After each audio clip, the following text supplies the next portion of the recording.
सही करने की कोशिश कर रहा हूँ, इम्प्रूवमेंट हो जाए।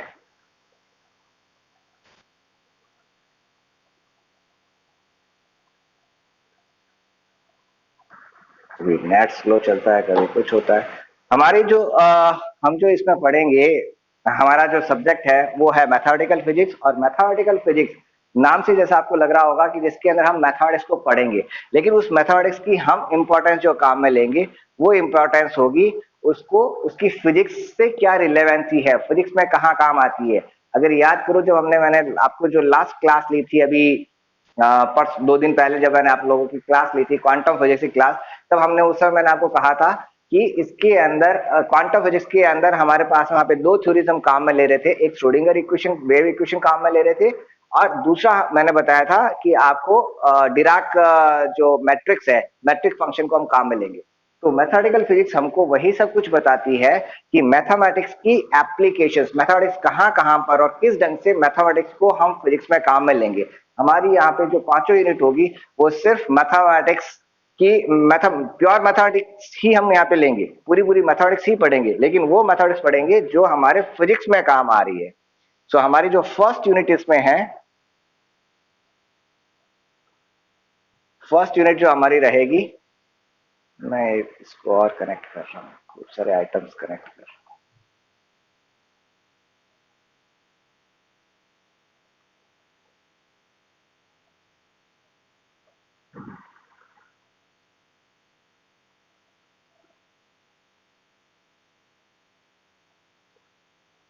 हमारी फर्स्ट यूनिट जो है वो है मैट्रिक्स। मैट्रिक्स अब आप दोनों ही जानते हो कि मैट्रिक्स के अंदर हम हमारे जो टॉपिक्स आते हैं, मैट्रिक्स होती कौन कौन से तरह की है, और मैट्रिक्स की एडिशन कैसे होता है, मैट्रिक्स का कैलकुलेशन कैसे होता है। तो फर्स्ट यूनिट हमारी यही है, मैट्रिक्स। मैट्रिक्स की डेफिनेशंस, मैट्रिक्स किसको कहते हैं, टाइप ऑफ मैट्रिक्स कौन कौन सी होती है, then rank of matrix, matrix की रैंक हम कैसे निकालते हैं, मैट्रिक्स का ऑर्डर क्या होता है, देन उसके बाद में नेक्स्ट है हमारा solution of linear algebraic equation, Cramer's rule. अगर आप लोगों ने आई थिंक बीएससी के अंदर क्रैमर्स रूल पढ़ रखा है, हम मैट्रिक्स का सॉल्यूशन जो निकालते हैं उसके बारे में है, नहीं पढ़ रखा है, बहुत सिंपल सा है, हम इसको यहाँ पे भी करेंगे। देन फिर हमारा test of consistency, consistency test means जो हमारी मैट्रिक्स है वो कंसिस्टेंट है या नहीं है, तो हम उसका यहाँ पे टेस्ट करेंगे। Eigen value equation and diagonalization, eigen value equation and diagonalization की जो हमारी मैट्रिक्स जो दे रखी है, उस मैट्रिक्स को मैं डायगोनल में कन्वर्ट कर दूं, बाकी सारी एलिमेंट्स हटा दूं, सिर्फ और सिर्फ मेरे पास में डायगोनल के एलिमेंट पीछे रह जाए, वो कहलाएगा डायगोनलाइजेशन।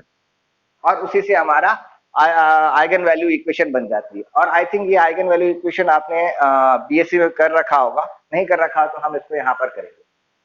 फिर आता है कैले हैमिल्टन थ्योरम। कैले हैमिल्टन थ्योरम हमारे आइगन बेस्ड प्रॉब्लम से बेस्ड होती है।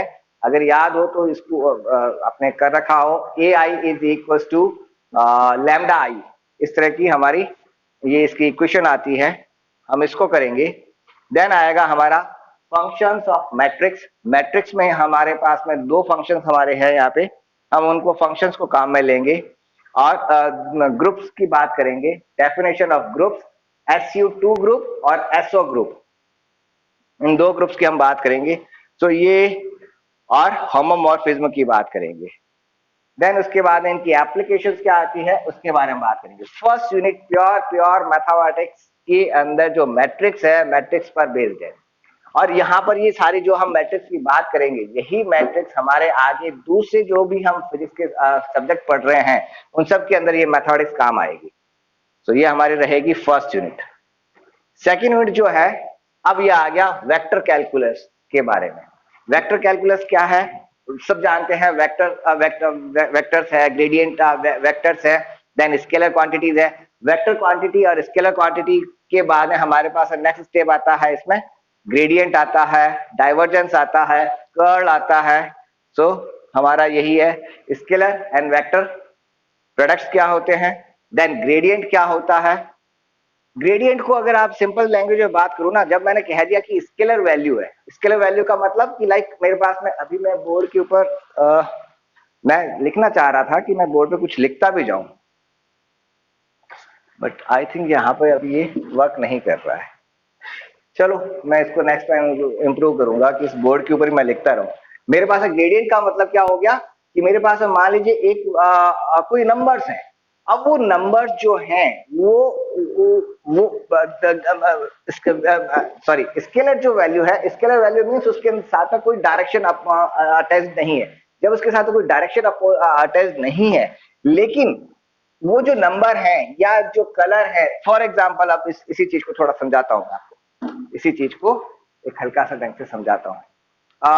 कई बार आपने देखा होगा कि हमारा जो कलर्स हैं, कलर बीच में कहीं जगह गहरा होगा और फिर धीरे धीरे धीरे कलर उसमें कलर जो है कलर फेड हो रहा है। अगर अगर इस तरह से कलर फेड हो रहा है, बीच में कहीं कलर ज्यादा है, या मैं अगर मिठाई की बात करूं, है ना, तो उस मिठाई के अंदर कई बार ऐसी मिठाई आपको मिलती है जिसके अंदर क्या होता है कि किसी एक पर्टिकुलर जगह तो बहुत ज्यादा मीठा होता है और बाकी जगह जैसे जैसे दूर जा रहे हो उससे जगह से तो उसमें मीठा कम हो रहा है। तो अब क्या हो रहा है वहां पर जो उसका जो मिठास जो है, या जो कलर के अंदर मैं जो बात कर रहा हूं कि कहीं कलर की ब्राइटनेस ज्यादा है फिर धीरे धीरे कलर की ब्राइटनेस कम हो रही है, तो बेसिकली हो क्या रहा है कि वहां की जो वैल्यू है वो वैल्यू फिक्स है, उसके साथ में कलर के साथ तो कोई डायरेक्शन नहीं जुड़ी हुई है, मिठास के साथ तो कोई डायरेक्शन नहीं जुड़ी हुई है, वो वहां पर वैल्यू मौजूद है।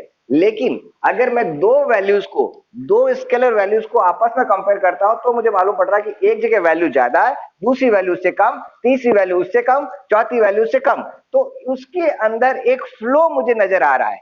एक पर्टिकुलर डायरेक्शन के अंदर उसकी वैल्यू में मुझे एक फ्लो नजर आ रहा है। वैल्यूज कौन सी है? स्केलर है, मींस उसके साथ कोई डायरेक्शन वायरेक्शन नहीं है, वो वहीं की वैल्यू है।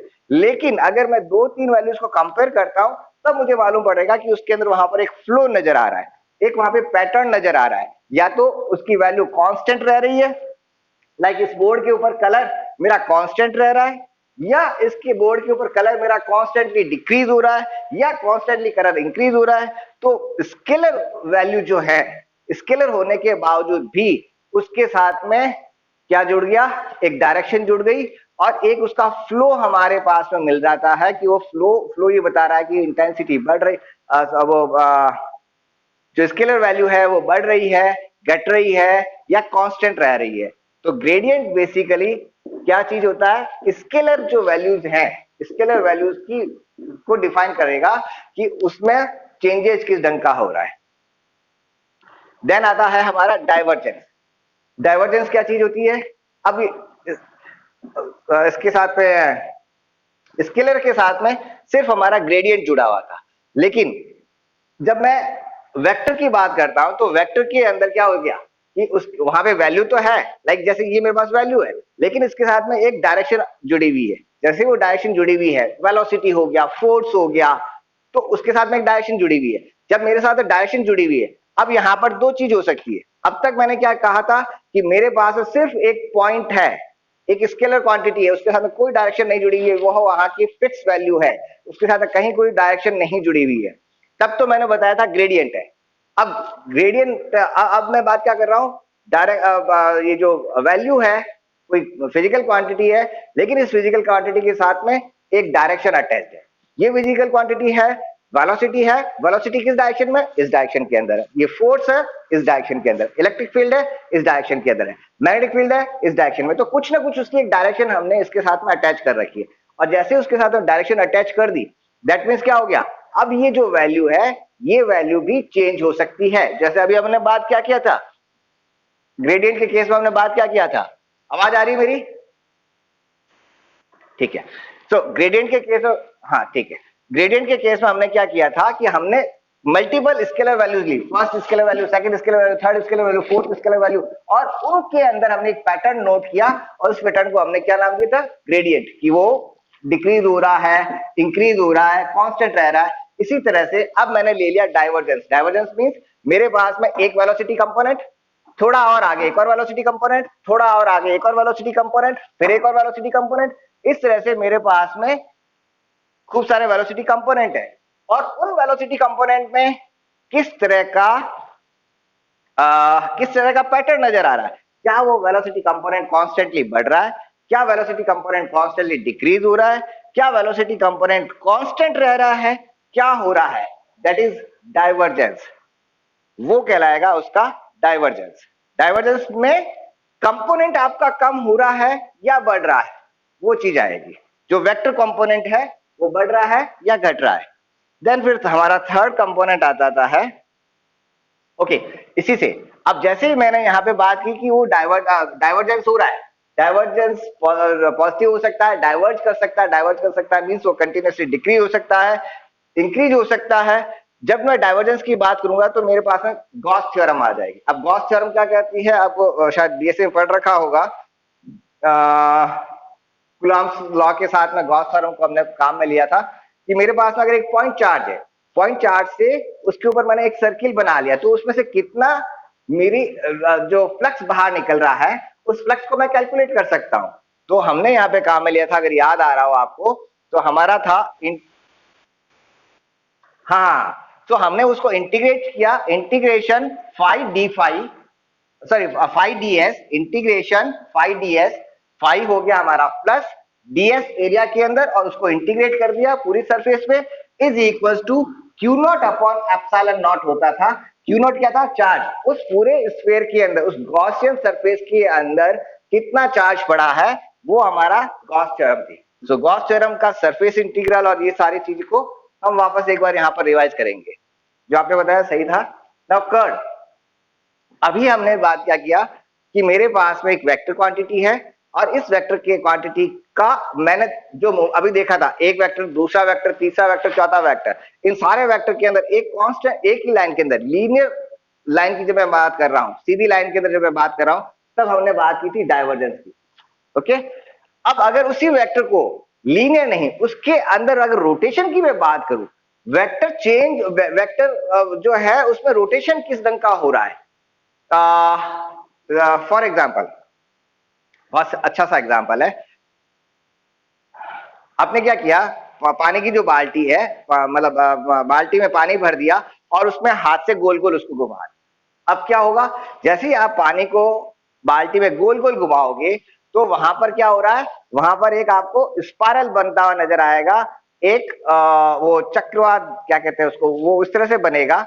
उसका कारण क्या हुआ, अब हमारा वेलोसिटी कंपोनेंट, जो पानी का जो कंपोनेंट है, वो पानी की कंपोनेंट सीधा नहीं है। अभी जो मैं वेलोसिटी की बात कर रहा था, एक वेलोसिटी कंपोनेंट, दूसरा वेलोसिटी कंपोनेंट, तीसरा वेलोसिटी कंपोनेंट लीनियर चेंजेज आ रहे थे। अब वेलोसिटी कंपोनेंट मेरा सीधा नहीं है, वेलोसिटी कंपोनेंट की डायरेक्शन चेंज हो रही है पानी के अंदर से। पानी, हाँ जी, हाँ टेंजेंशियल हो गया, हाँ उसका डायरेक्शन चेंज हो रहा है, वो गोल गोल घूम रहा है। जब वो गोल गोल घूम रहा है, तब उस केस में हमारा क्या वर्क आ गया, कर्ल। अब वो किस ढंग से चेंज हो रहा है, गोल गोल तो घूम रहा है, लेकिन अब वो किस ढंग से चेंज हो रहा है, वो कहलाएगा मेरा कर्ल।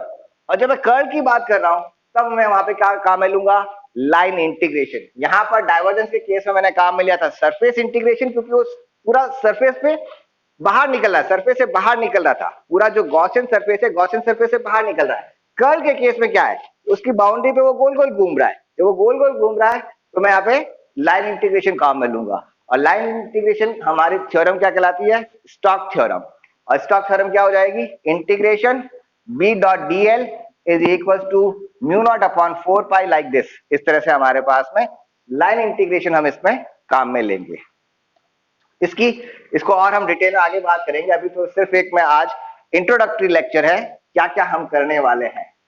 ऑर्थोगोनल कर्वीलिनियर कोऑर्डिनेट्स, हमारे पास में coordinate system X Y Z coordinate system, X axis, Y axis, Z axis, ये तीनों एक्सिस एक दूसरे के ऊपर क्या है, ऑर्थोगोनल है। तो इसी तरह से हमारे पास curvilinear coordinate system, spherical coordinate system है, पोलर कोऑर्डिनेट सिस्टम है, और उसकी वेक्टर एप्लीकेशन, वेक्टर कैलकुलेशन में कैसे काम आ रहा है, हम उसको यहां पर लेंगे। Spherical, polar, spherical coordinate system and cylindrical coordinate system, इनकी हम बात करेंगे। Then elementary ideas of tensor. अब देखो हमारे पास तीन चीज आ जाती है, scalar quantity. Scalar quantity means जिसके अंदर कोई डायरेक्शन नहीं है, सिर्फ वैल्यू है, जिसका सिर्फ मैग्नीट्यूड है, कोई डायरेक्शन नहीं है। सेकंड, वेक्टर क्वांटिटी, जिसके साथ में डायरेक्शन भी आ गई। और तीसरी क्वांटिटी आती है टेंसर। टेंसर मींस जिसके अंदर ये दोनों है, इसमें स्केलर भी है, वेक्टर भी है, और यहां पर ये दोनों चीज आ जाती है, ये मैट्रिक्स फॉर्म में आ जाता है। क्या चीज है, इसको हम स्टडी करेंगे वेक्टर कैलकुलेशन की सेकंड यूनिट के अंदर। थर्ड यूनिट कॉम्प्लेक्स एनालिसिस, आप ऑलरेडी शायद ये हमारे मेरे हिसाब से 10th या 11th क्लास, 11th में तो स्टार्ट हो ही जाता है।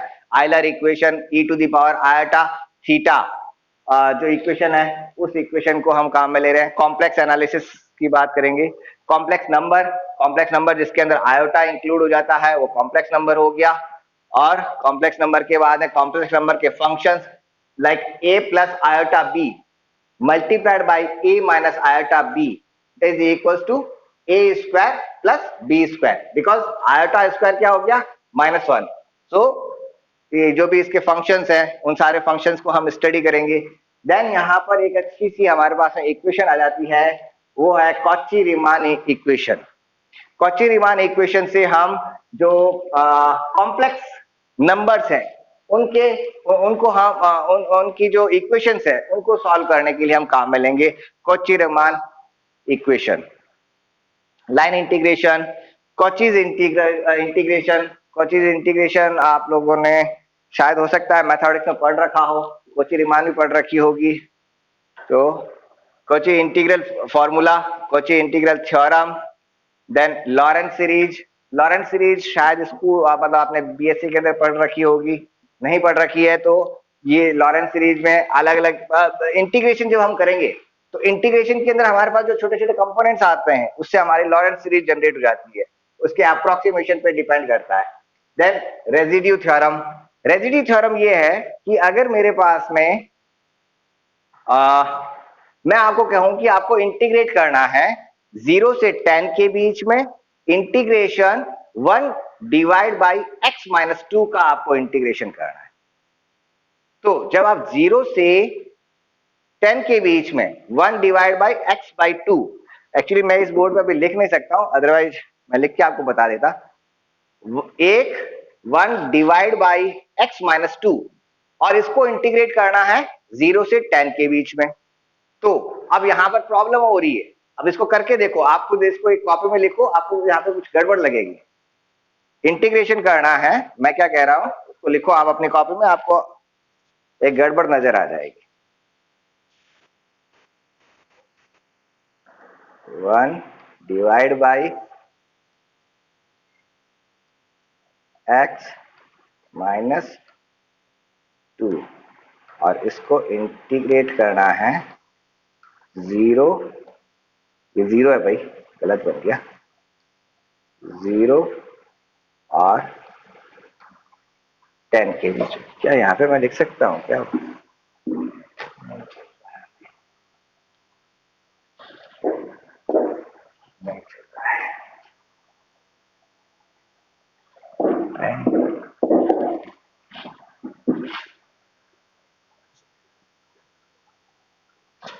हाँ, इसको जब आप इंटीग्रेट करोगे 0 से 10 के बीच में 1 divide by x minus 2, obviously आगे dx लिखा हुआ है, जब आप इसको इंटीग्रेट करोगे तो आपको यहाँ पे एक दिक्कत आ जाएगी, dx।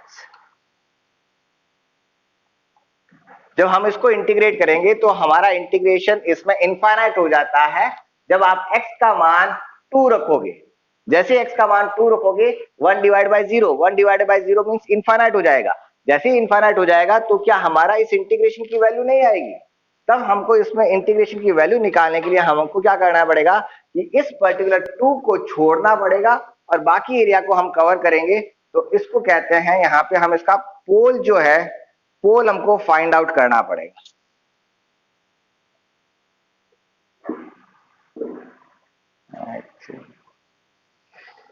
इसका हमारे पोल की issue,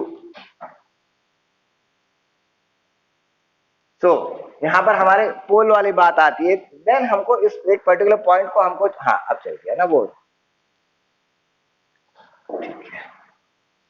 integration 1 divide by x minus 2 dx, जब मैं इसको इंटीग्रेट कर रहा हूं तब मेरे पास में इंटीग्रेट कहां पे कर रहा हूं, 0 से 10 के बीच में, तब मुझे इस पर्टिकुलर पॉइंट को छोड़ना पड़ेगा। कैसे छोड़ना पड़ेगा? लाइक मेरे पास में एक इसको यूं मानो, मेरे पास में एक ये सरफेस है, इस सरफेस का मुझे इंटीग्रेशन करना है। तो इस सरफेस का इंटीग्रेशन मैं कर सकता हूं, ये पूरा इंटीग्रेशन करना मींस मुझे ये पूरा एरिया काम में लेना है। अब इस एरिया के साथ में मेरे साथ यहाँ पे दिक्कत क्या हो रही है यहाँ पर एक पर्टिकुलर ऐसा पॉइंट है जिस पॉइंट को मुझे छोड़ना पड़ेगा। क्यों छोड़ना पड़ेगा? कि अगर मैं इस पॉइंट को कंसिडर करता हूं तो मेरा इंटीग्रेशन यहाँ पे इनफाइनाइट हो जाता है। तो ये मेरा हो जाता है, इसको कहते हैं हम पोल। इस पोल को मुझे छोड़ना पड़ेगा और बाकी को मैं इसको इंटीग्रेट करूंगा। तो हमारा नेक्स्ट जो टॉपिक आएगा अनडिफाइंड हो जाएगा। तो अब वो पॉइंट, अब जो मैंने पॉइंट बताया ना, इस पॉइंट की भी यहाँ पे और ज्यादा बात है। ये तो यहाँ पर था सिर्फ x, अगर x स्क्वायर हो गया तो अलग आ गया, क्योंकि उसमें प्लस माइनस दोनों x के लिए वर्क कर जाएगा। x क्यूब है तो अलग हो जाएगा। तो इस तरह से ये पोल अलग अलग है, पोल का ऑर्डर अलग अलग हो जाएगा। फर्स्ट ऑर्डर पोल है, सेकंड ऑर्डर पोल है, और अप्रोक्सीमेशन हम कौन सा काम में ले रहे हैं। तो ये सारी चीजें हमारी थर्ड यूनिट में, और ये किसके इसमें हम कर रहे हैं? जब हम यहाँ पे काम में ले रहे हैं कॉम्प्लेक्स नंबर, उसके लिए हम करेंगे। सो ये हमारा रहेगा, ये सिंगुलर पॉइंट की मैं बात कर रहा हूं यहाँ पे, जो अभी है कॉचीज रेजिडुअल थ्योरम है, सिंगुलर पॉइंट की बात कर रहे हैं। फिर इवोल्यूशन ऑफ रेजिडुअल रेजिड्यूज का इवोल्यूशन और उसके इंटीग्रल की डेफिनेशन क्या आ रही है, उसको डिफाइनाइट इंटीग्रेशन के लिए बात करेंगे। ये रहेगी हमारी third unit. Unit fourth linear differential equation, जो हम अब तक स्कूल में कर चुके हैं, शायद बीएससी में तो कर ही चुके हैं डेफिनेटली। बीएससी फर्स्ट सेमेस्टर में और फर्स्ट ईयर के अंदर फर्स्ट ऑर्डर डिफरेंशियल इक्वेशन, इसको आप सॉल्व कर चुके हो। देन फिर आता है हमारा homogeneous linear differential equation.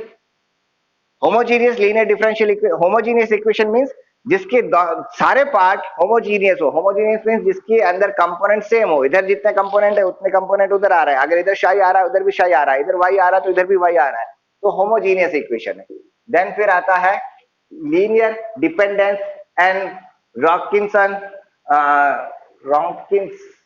Equation, उसको हम करेंगे। फिर है सेकंड ऑर्डर डिफरेंशियल इक्वेशन, इसका सेकंड सॉल्यूशन, उसकी बात करेंगे। पावर सीरीज मेथड की हम बात करेंगे।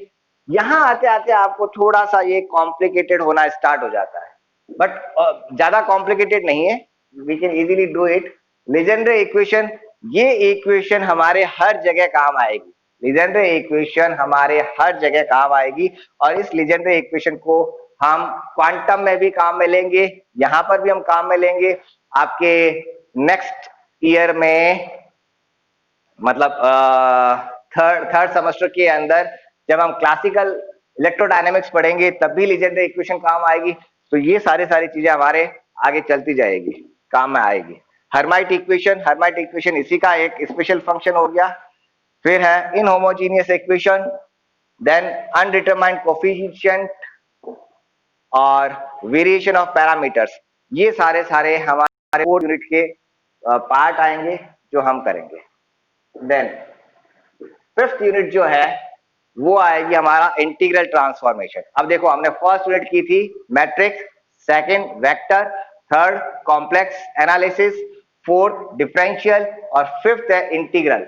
तो अब यहाँ पर जो हमने इंटीग्रल का एक जो कॉची वाला जो हमने किया था, यहाँ पर हमारे पास खूब सारे इंटीग्रल्स आ जाएंगे। फूरियर सीरीज हमारा इसमें एक पहला फंक्शन, फूरियर सीरीज में भी 2 odd and even, Fourier integral theorem, Fourier transform, Laplace transform, convolution theorem, transformation of derivatives, application of ordinary differential equation, ये हमारी फिफ्थ यूनिट रहेगी। और देन उसके बाद में इसको काम में लेने के लिए जो हमारी जो बुक्स है, सजेस्टेड बुक्स, तो एक है पाइप की बुक आती है, दूसरी आर्टस्कैन की जो बुक है, it is a good book. अगर आप आगे नेट एग्जाम देना चाहते हो, गेट का एग्जाम देना चाहते हो, या फिजिक्स को मतलब अच्छे लेवल में पढ़ना चाहते हो, तो ये आर्टस्कैन की बुक ले लो, अच्छी बुक है। और तीसरा फिर ये एक और बुक है क्रेजी की, ये आप लेना चाहो तो ले सकते हो। आर्टस्कैन की बुक मैं सजेस्ट करूंगा कि आप लेना चाहो तो आर्टस्कैन एंड वेबर की बुक है, ये आप ले लीजिएगा, या नेट से कहीं से डाउनलोड होती हो तो डाउनलोड कर लीजिएगा, it is a good book. तो ये हमारी 5 यूनिट रहेगी। और अब अगर आप आज तो अब क्या इसको कंटिन्यू करें, नेक्स्ट क्लास के अंदर मैं आपको जो हमारी फर्स्ट यूनिट है, पीपीटी मैंने आपको ऑलरेडी भेज रखी होगी, नहीं भेज रखी होगी तो मैं आपको पीपीटी भेज दूंगा, ठीक है। तो उस पीपीटी से आप अपनी पढ़ाई कर सकते। कोई डाउट हो यहाँ पे जो अभी तक हमने देखा है, या अच्छा क्लास जब भी होगी आप अपनी कॉपी रखिए अपने पास।